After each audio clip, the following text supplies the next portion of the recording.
Kevin Smith is here. Kevin Smith is here, man. And let me tell you, kids, let me get this out of the way. Big signing at Jay and Silent Bob's Secret Stash, my comic book store down in Jersey, in Red Bank, New Jersey. Today, starts at noon. Me and Jason Mewes, the guy I stand next to, both professionally and personally for the last over 30 years. Jay and Silent Bob are in a comic book by Marvel Comics, a crossover event. Marvel presents, and my comic book imprint, Secret Stash Press. Jay and Silent Bob, Jay's of Future Past. So me and Jay are going to be signing wait, that book. Say that again, because that just sounds so cool. Jay's of Future Past. Any comic book fan worth their salt would know the great X-Men tale, Days of Future Past. We just swapped it with our character Jay. So me and Jay are going to be sitting at our comic book store, which at the end of this year is going to be 30 years old, kids. We've had this place open in Red Bank, New Jersey, 3 decades, brick and mortar. Far more impressive accomplishment than any of those stupid movies I've made is having a comic book store open 30 years. So there's that. That's happening today. Worth taking a trip over to Jersey, man. You can take a train. You can jump on a ferry and stuff. On Sunday, I got a movie theater in New Jersey, Smog Castle Cinemas. That's in Atlantic Highlands, New Jersey. And we're doing 2 programs. One is I'm showing Masters of the Universe. I worked on a Masters of the Universe cartoon for Netflix years ago. Really? And so now that the new movie's out, everyone's like, what do you think? I was like, well, I haven't seen it yet, but I'm going to watch it at my own theater, Smog Castle Cinemas, at noon. You could come join me. And then afterwards, I do a Q&A for a movie I had nothing to do with. And then at 4 o'clock, me and Lloyd Kaufman, Uncle Lloyd, the great trauma inventor himself, the guy who gave us the Toxic Avenger, is going to sit down and I'm going to interview him. So that's also happening at Smog Castle Cinemas. So 2 ways to see me in New Jersey. Today, from noon on, you can see me and Jay signing comic books at Jay and Silent Bob's Secret Stash. Sunday, you could see me at Smog Castle Cinemas watching a movie and doing a Q&A or interviewing a legend. Now, all that being said, we'll get back to it. I end on legend to hand off to another legend. When I was driving in, I am off the plane fresh, kids. I took a red eye into Newark. I got off the plane at 5:30. My man Ernie came to pick me up, Smog Castle Keeper Ernie O'Donnell, who I've known since I was a child. Hi, my man Ernie. Ernie took the ride. Ernie would never come into New York. He'd shake the dust off his feet, New York. We're born and bred New Jersey people. But he was like, you're going to see Jim Kerr? I said, yes. He goes, he's a legend. I said, I know. And the whole time we're driving in, I was going, you don't understand, dude. I just rewatched The Sopranos. And during one of the episodes, was absolutely delighted to hear Jim Kerr, Good Morning WPLJ. I was like, oh! I had to pause it and explain to my wife, who's not from the area, why I was letting out an excited utterance, man. There are some names, kids, that loom large in your life. From even, for me, it's anybody who did a thing before I did a thing. People who were famous before I was famous, before I started making things, remain famous forever. And Jim Kerr is a name that is written in the stars of broadcasting. That he is still doing it blows my mind. You could have walked away any number of times, man. Your voice has been carried on the airwaves, New York airwaves, since I was a child, since I was in short pants. And I'm still in short pants. Technically, I'm always wearing jorts, Jim. But you know, Kevin, yes, you do things because you love doing them. Exactly. And I'm still sitting in this chair. I'm still getting up at 3 a.m. I'm still saying good morning to people, before the sun rises because I love it. And you could tell. Like, it's in your blood. People don't see the off camera or hear the off camera. But a man who's got the show down to seconds, so much so that he can go to the bathroom, go outside, grab a breath of fresh air, get a coffee, and hit the chair before he totally listens. Before hits the post every time. It's just impressive to watch. And here's what I was thinking when I was sitting out in the hallway. So I'm sure everybody knows I'm not educating anybody in the New York area, but for the kids maybe who came in just this morning, Jim used to broadcast for a legendary station, PLJ. Do they exist anymore? They exist as a Christian contemporary music station. Serious? They're owned by a nonprofit educational foundation. It's no longer, The Rock. Well, there's no location in New York. There are no local employees. They're hooked into a big nationwide. It's basically frequency only. Things have changed, wild. Kevin. It sounds like it. So I'm sitting in your lobby and I see you guys in this room and I see Jim through the window and whatnot, and Jim's name is on every screen here. The branding is excellent. But this being an iHeart operation. Naturally, there are 486 radio stations under the one roof. So right next to us is but another. we're all guaranteed human. Yes, every one of them. No AI, kids. Everyone. They got human beings in every one of these booths. But ironically, right next door, I look and I see Z100, which when I was a kid, they would always be like from the top of the Empire State Building, but they broadcast that as a caucus. Yes, they did. They were liars from day one. But the transmitter was on top of the transmitter, Empire State like Building, anyone along could, with everybody else. Everybody could make that same claim. But WPLJ and Z100 was the Michael Jackson Prince of my childhood, the Marvel DC. It defined who you were by what you listened to. And I got to say, I think ultimately you won. They're right next door to you, man. But I think you won. I think you're still the bigger brand at this point. What does Z100 do? Jim, tell them how many. Z100 plays current hits. So still contemporary. Yes. That's what they did when I was a kid. Yes. So they've never changed the format.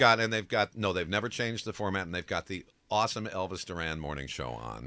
And he's been around for a red hot minute as well. That's a name from my childhood. Not nearly Kevin, as big as Jim Kerr. Kerr. You're our guest. We're supposed to be talking about But this is what you need. This is what you deserve, man. Like you're a legend. The guests shouldn't be coming in and whoring out their wares. They should be coming in on genuflecting on a bent knee. Oh, stop it. Like one goes into a church and honors whatever, deity you pray to and stuff. This is a guy who's been doing it forever. Think about how many times you've gotten up in the morning at 3 a.m, come in, sat in front of the mic with that melodious voice, dude. That $1 billion voice. What they must pay you a king's ransom. You have to be the richest man in radio with a voice that rich, man. Come on.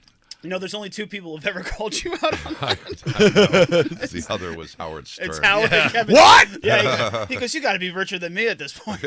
That's hysterical. Nobody's richer than Howard. It's 12 minutes after 8 o'clock. Kevin Smith is with us. When you were a kid, yes, did you ever order anything from the comic books? I did. I wanted to order X-ray specs, but even back they then, didn't work. Even back then, the word was they didn't work. Sea monkeys I ordered, much to the chagrin of my parents, because they were like, no pets. And I was like, this is as low maintenance as you get. Yeah, this is more like a fungus than anything else. It'll live and die on its own accord.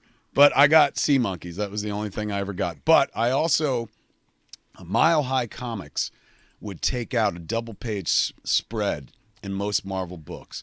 And they were located in the Mile High state of Colorado. So somewhere in Denver. And, for years growing up reading comics, I would see they put it in a 2-page catalog. It'd list all the books and how much you could buy them for and stuff like that. And this is long before the internet. So if you were looking for some comics, that'd be a place to go. I finally found that place in real life. I grew up, become a man, went out in the world. And one day I was in Denver and I was like, where, if it's still around, I'm going to find it. I found it. Biggest comic book store on the planet. So well kept and stuff. And I got to tell the guy, Chuck, who runs the place, man, that spread in Marvel Comics brought me here. I was looking at it for my entire life. And then one day, under my own steam, I could get to this place and whatnot. You've been in business 3 decades or more. He's got a fascinating story, man. Also, a drag artist as well. To look at the guy, you'd never know it, man. Looks like a little conservative Midwestern guy.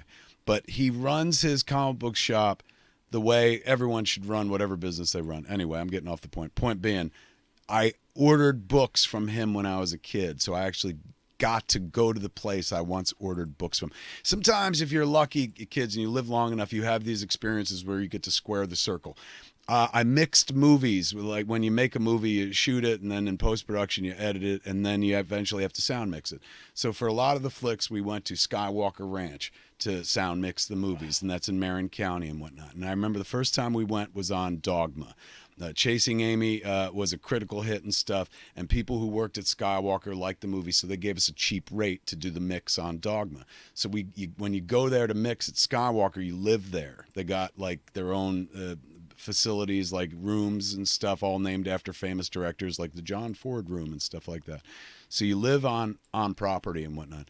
So I forgot why I started telling this story. What was the point of this? Buying something that was in a comic book. Thank you. Well done, Jim. Look at that. There's a pro, kids. That's why he makes that Jim Kerr money. When I went to mix at Skywalker for the first time, I sat in a chair outside, and I said, you know what? With all the action figures my parents bought me when I was a kid, I bet you I paid for a rail on this rocking chair. Yeah. That's probably true. Think about it. And so Yeah. I took that rail with me. It's a quarter And that's after. go ahead. It's a quarter after 8 o'clock. We're with Kevin Smith, and we'll be right back. New Jersey's own Kevin Smith is with us this morning here at Q104.3. Good morning. Going back to the Clerks days. Yes. You Which, by the way, some of us never left.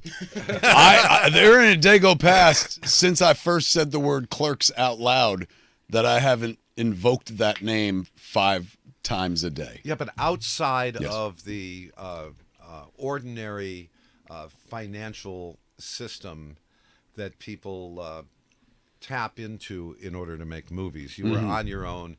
You what, 27,000? That was the 27,575. Okay. A minute before the YouTube kids started happening. Right. That's when and- Clerks and- happened. Yeah, because this is the thing that was particularly interesting to me about it, looking back from the era in which we live today. Because this weekend, a 20-year-old director making his first film that cost $80,000. The Backrooms Kid. It went over the 200 million mark worldwide, and it was the _1 movie in the world. And he developed that out of a series of YouTube videos that he did on his phone.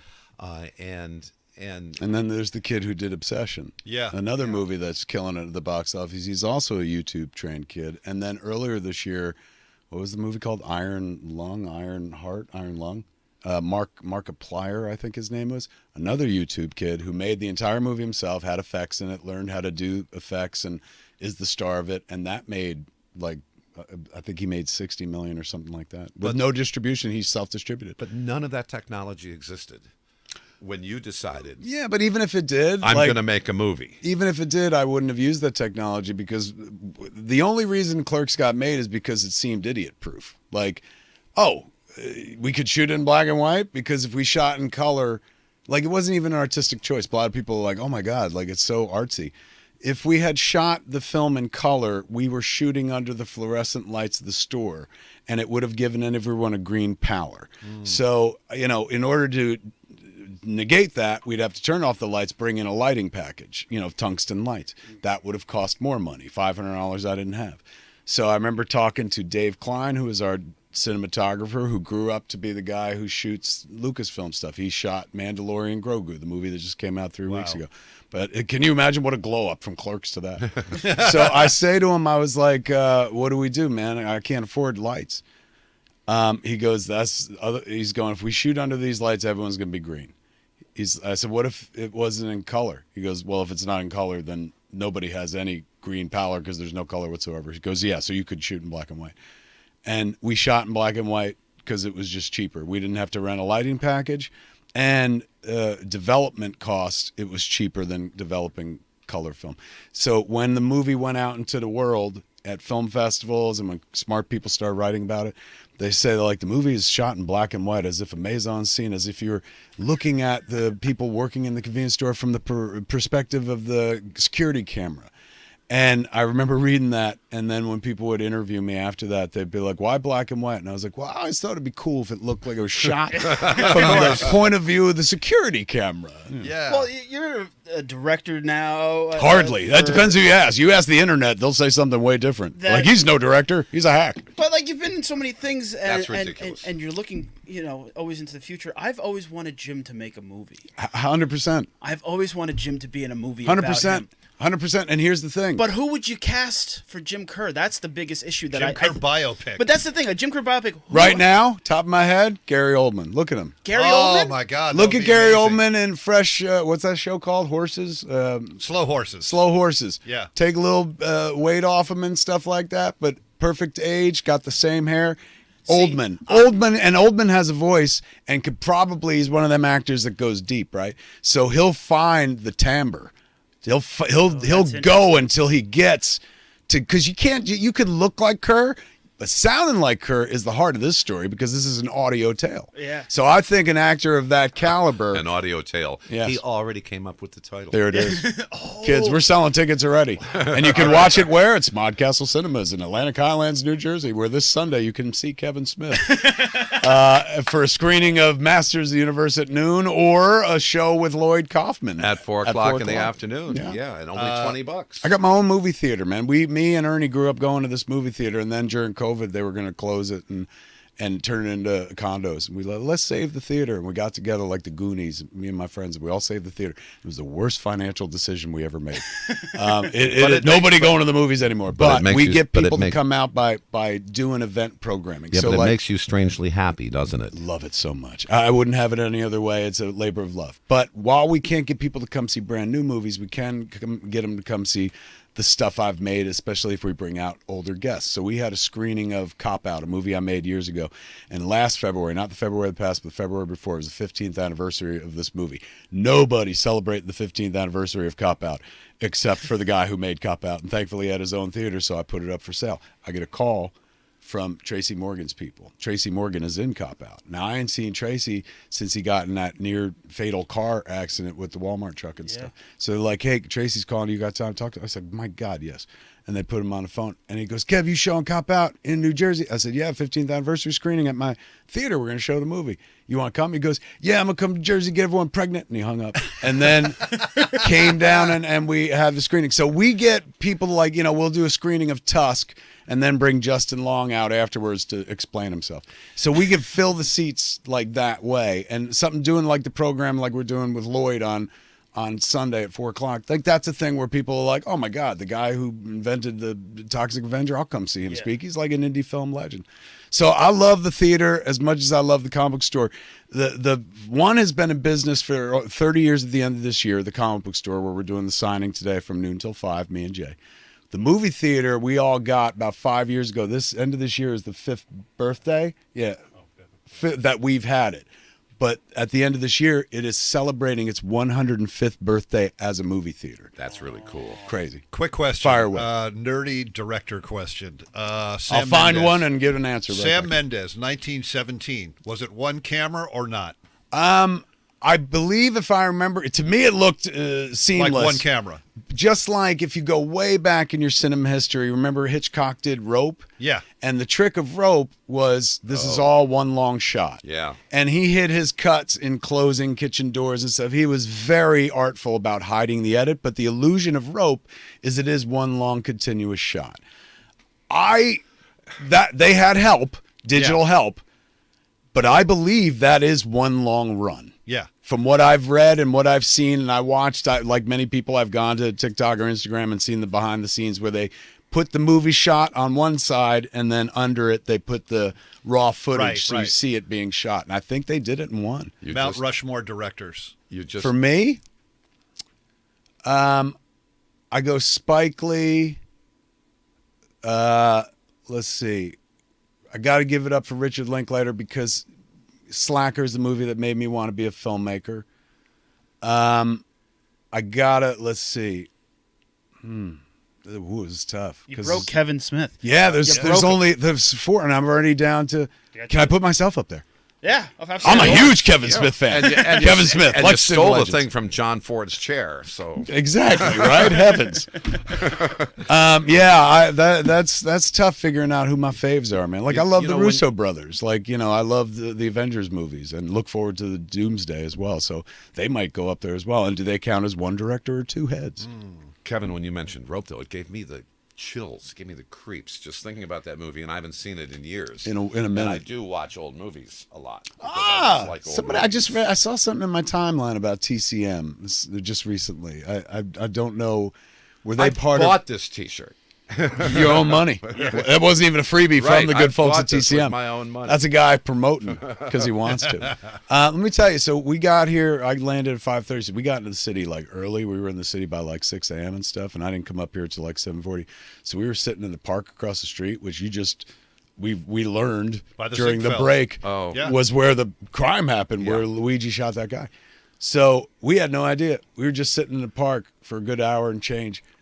smoking joints, and it was the perfect New Jersey experience in New York. You know what I'm saying? Like a lot of New Yorkers walking around going, "Where's that weed smell coming from?" It's from the people from New Jersey who come over here. Okay, well, Kevin is going to be signing the comics this afternoon, celebrating the release of Jay's Future Past. Listen to that. Listen to that voice. I need you to do the voiceover for the trailer. Yeah, come Breathe on. deep the gathering gloom.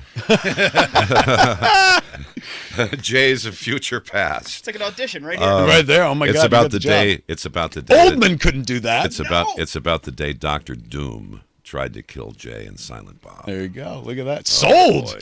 Anyone who's listening with an earshot is like now going, how long to get down to Jersey? In a world where, but anyway, it's Perfect. going to be. That's noon until. Noon till 5 today. Me and Jay at our comic book store, 30-year-old Jay and Silent Bob's Secret Stash, right there on Broad Street in Red Bank, New Jersey. Okay, and Throw out then John Hamm. another John and then one. John Hamm? For him to play him. Oh no, that's ridiculous. John Hamm could be Jim. No, Carrey. that's ridiculous. And then and from Hamm Kevin's plays- face, you can tell. Hamm plays Imus.